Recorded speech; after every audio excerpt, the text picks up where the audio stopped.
Совсем недавно в Остинском театре начала работать новая школа-студия. Несколько раз в неделю ведущие актеры дают мастер-классы по технике речи, вокалу, хореографии и сценическому движению. Самых талантливых планируют задействовать и в будущих постановках. Анна Голобаева продолжит тему.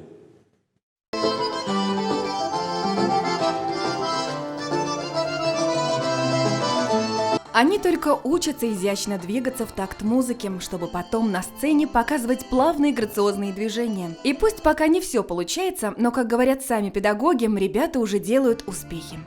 Сейчас в Большом зале Осетинского театра урок хореографии для юных танцоров. Дети у нас все разные, пришли с разной основой, некоторые уже занимались, некоторые только прикоснулись к чему-то.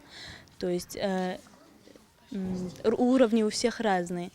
Кто-то быстрее схватывает, кто-то медленнее, но мы стараемся. Самое главное, что у детей есть желание, то есть они стараются, они стремятся к чему-то. Здесь, как и в спорте, все начинается с разогрева мышц. И только после хорошей разминки можно приступать к разучиванию танцевальных связок. Кроме народной хореографии, также преподают классическую и современную. У некоторых из ребят уже появились любимые движения. Мой любимый танец – это щимт, и любимое движение – это когда мы встаем в круг и начинаем танцевать в кругу. Нравится этот танец, потому что это остинский танец, и сам по себе ход, движение рук мне самому нравится. И куда без знания родного языка. На уроках по осетинской сценической речи больше 20 ребят учатся точно произносить звуки, знакомятся с новыми словами, разучивают диалоги. И несмотря на то, что они пока прослушали не так много уроков, уже освоили сложные скороговорки. Мне очень нравятся занятия по остинскому. Я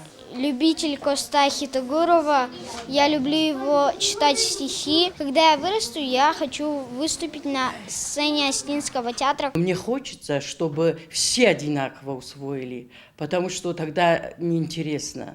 Потому что мы не просто работаем. В конце, наверное, не знаю, полугодия у нас будет как бы маленький показ. И тогда видно будет, как дети усвоили материал. А еще здесь проходят занятия по сценическому движению, вокалу, актерскому мастерству, сценическому слову и не только.